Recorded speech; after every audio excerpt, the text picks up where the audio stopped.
Odo, mungkin sebagian dari kalian udah gak asing lagi mendengar nama software yang satu ini.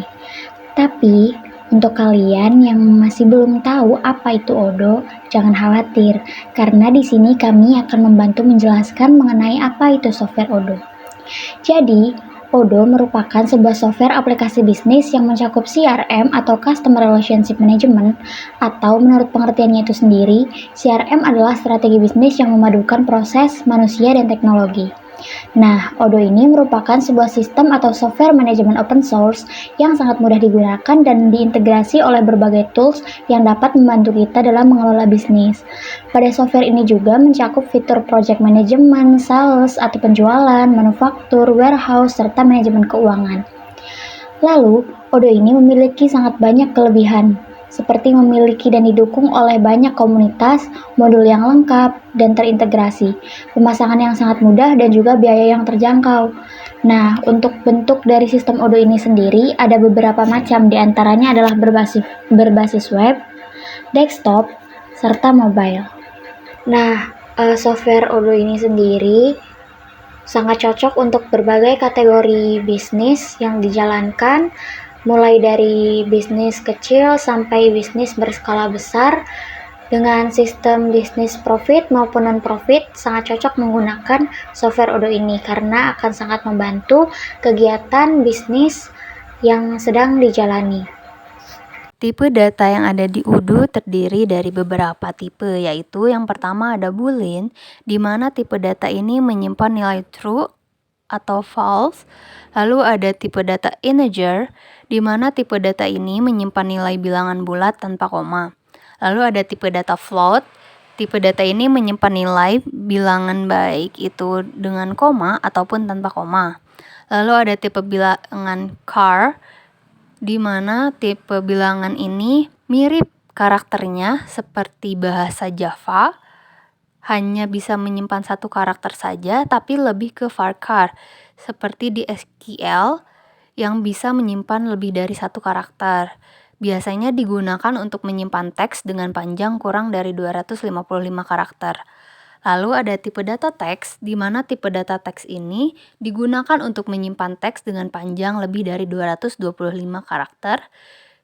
Lalu ada tipe data date dan datetime, di mana tipe data ini digunakan untuk menyimpan tanggal tanpa waktu yang disebut dengan date atau dengan waktu yang disebut dengan datetime. Lalu ada tipe data binary, di mana tipe data binary ini digunakan untuk menyimpan file seperti gambar. Lalu ada tipe data selection, di mana tipe data selection ini digunakan untuk menyimpan data yang berupa pilihan tetap, misalnya jenis kelamin. Dan yang terakhir ada tipe data relational type. Tipe data relational type berupa relasi seperti many to one to many to many, mirip dengan relasi yang ada di database.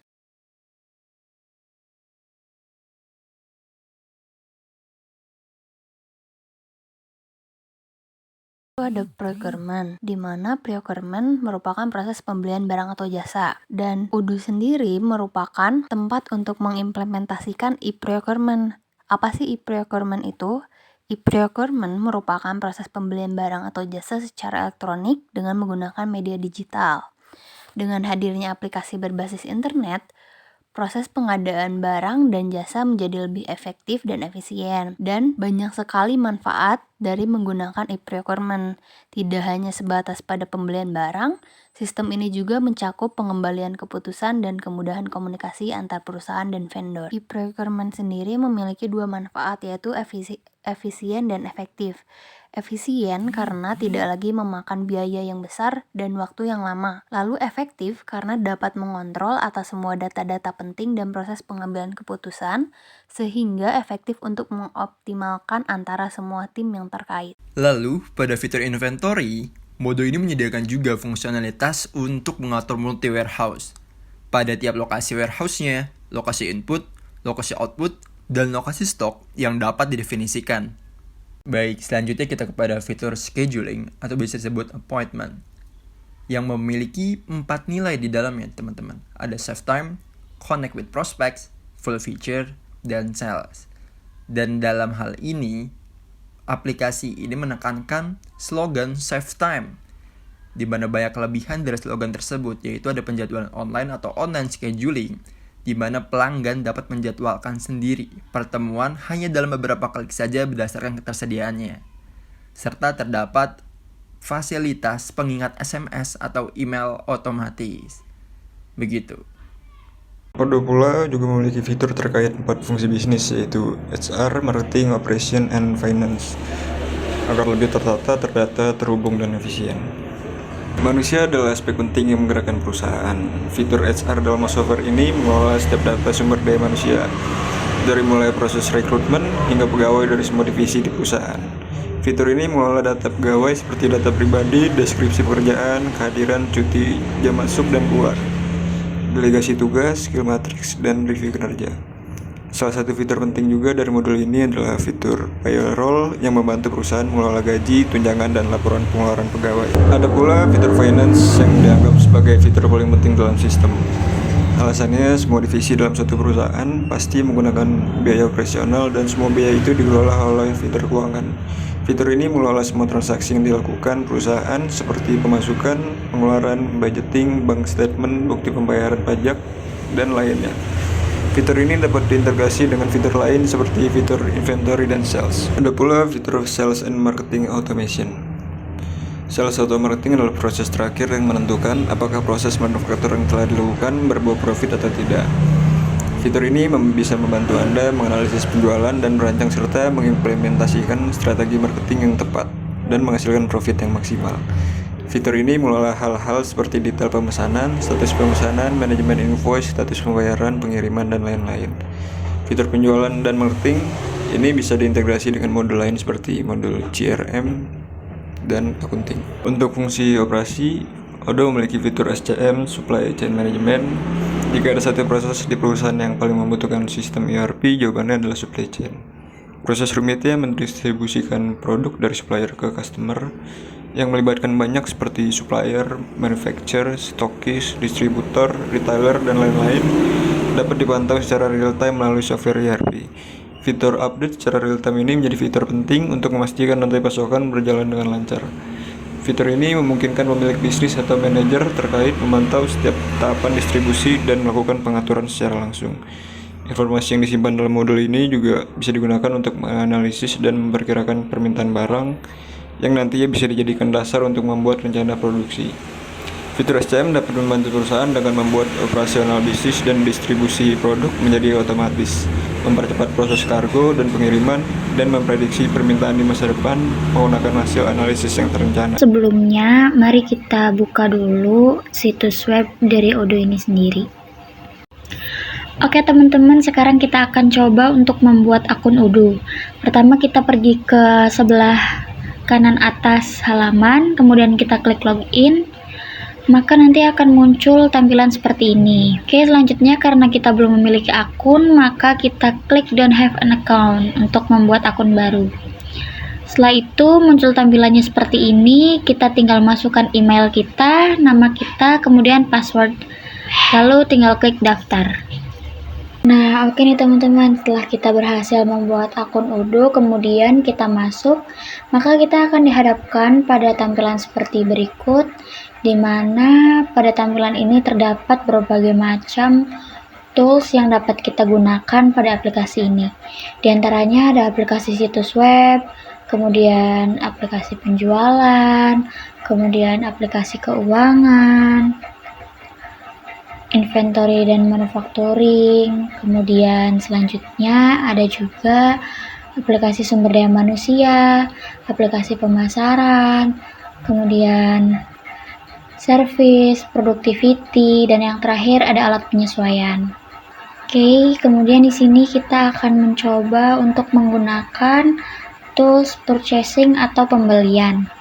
Pertama kita masuk dulu. Nah, kemudian kita akan ditampilkan pada tampilan seperti ini. Kita tinggal klik mulai gratis sekarang juga. Nah, selanjutnya di sini kita akan dihadapkan dengan tampilan di mana kita harus mengisi data-data yang diperlukan oleh akun Odoo ini. Yang pertama kita harus isi nama depan dan belakang kita, kemudian kita masukkan email kita, kemudian kita masukkan nama perusahaan kita di sini. Kita masukkan contohnya Jokes ID, kemudian negaranya Indonesia dan skala perusahaannya kita tinggal pilih jumlah karyawan yang kita miliki. Dan selanjutnya kita bisa memilih bahasa. Kemudian karena ini adalah latihan percobaan, maka kita isi di minat utamanya, yaitu saya adalah mahasiswa.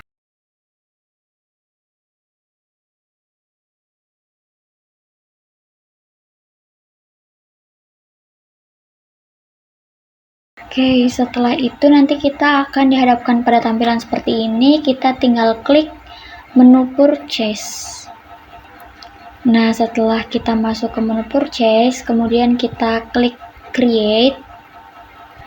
Lalu nantinya di sini ada form kecil yang harus kita isi. Yang pertama itu nama vendor.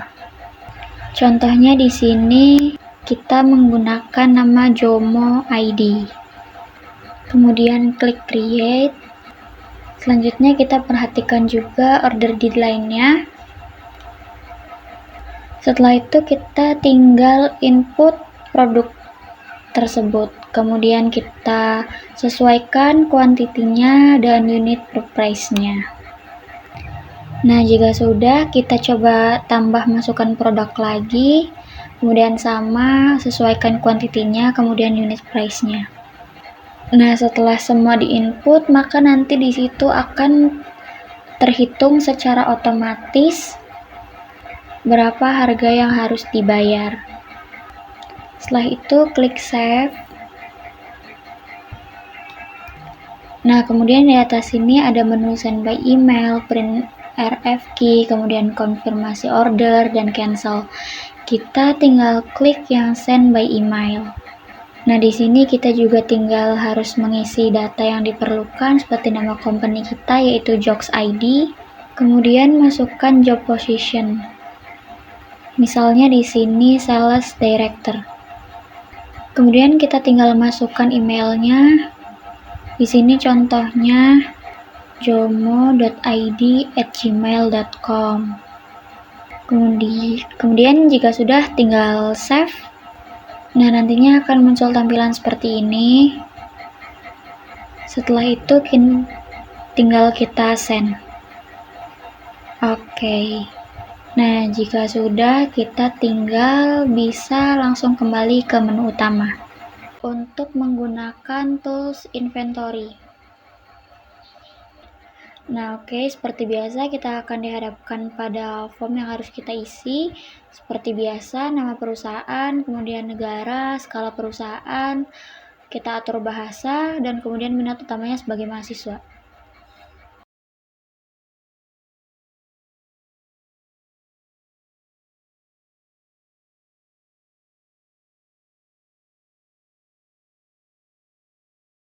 Setelah itu kita akan masuk dan dihadapkan pada menu sebagai berikut.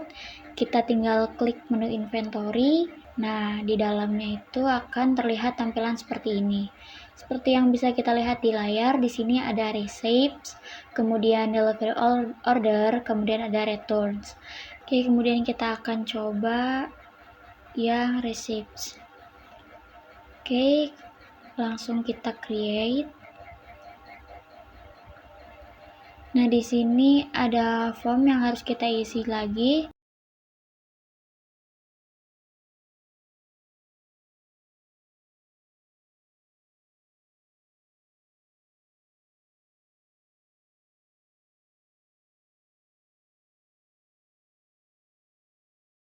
Nah, di atas ini juga ada menu validate, print label, kemudian cancel.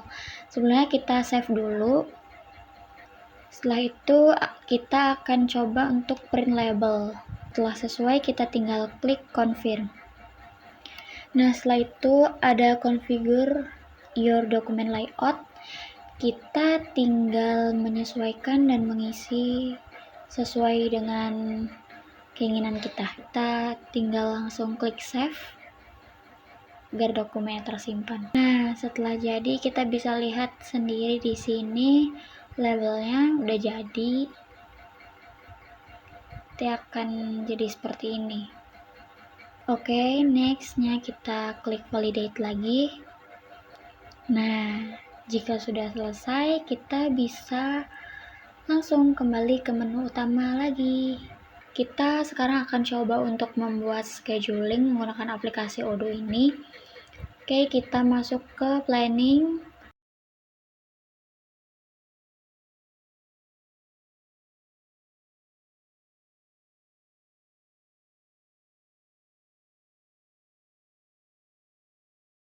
Langsung masuk ke menu planning.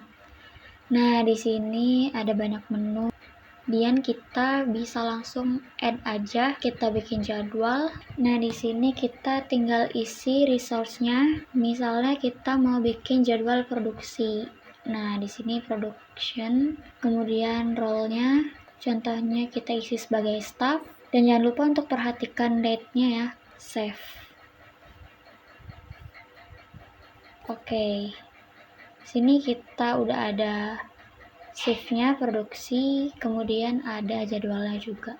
Jadwalnya bisa langsung kita sesuaikan aja mau ditaruh di mana. Kita bisa langsung publish. Nah, kita akan publish ke staff-staff tadi. Di sini kita bisa menambahkan pesan juga. Sini kita masukkan contohnya kerja yang giat ya. Oke, kemudian publish and send. Oke, di sini kita isi nama pegawainya, contohnya Ratna.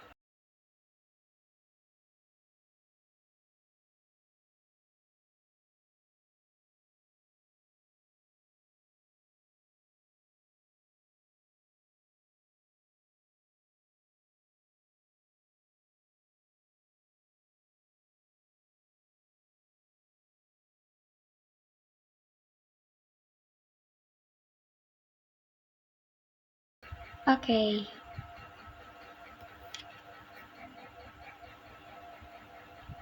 Schedulingnya udah siap, setelah itu kita bisa langsung kembali ke menu utama. Aplikasi sumber daya manusia atau HRM. Di sini menu-menunya ada karyawan, rekrutan, cuti, penilaian, rujukan, dan armada. Kemudian di tools inventory dan manufacturing apps, di sini ada inventaris, manufacturing, PLM, pembelian atau purchasing, kemudian maintenance dan kualitas. Kemudian di sini kita akan coba untuk menggunakan tools pemasaran. Di sini ada otomatisasi pemasaran, email marketing, SMS marketing, social marketing, acara, dan survei.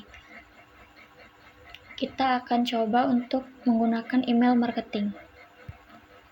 Nah, seperti biasa kita tinggal isi datanya dan langsung next. Nah, di sini ada menu-menu seperti discuss, kontak, email marketing, apps, dan setting. Kita langsung klik aja di sini email marketing. Oke, kita langsung add. Nah, di sini subjeknya bisa langsung kita masukin. Contohnya di sini kita masukkan new sale. Oke. Kemudian recipients-nya kita bisa atur di sini misalnya mailing kontak. Oke. Kita bisa scroll ke bawah untuk memilih beberapa desain. Contohnya kita gunakan yang ini. Nah, kita tinggal atur-atur aja ini untuk penulisannya sesuai dengan kebutuhan dan keinginan kita. Kita tinggal atur di sini. Nah, kemudian untuk pengaturannya di sini kita bisa atur. Oke. Di sini ada fitur untuk chatnya juga. Kita bisa mengirimkan pesan. Kita coba send. Oke. Jika semua dirasa sudah oke, kita bisa langsung save.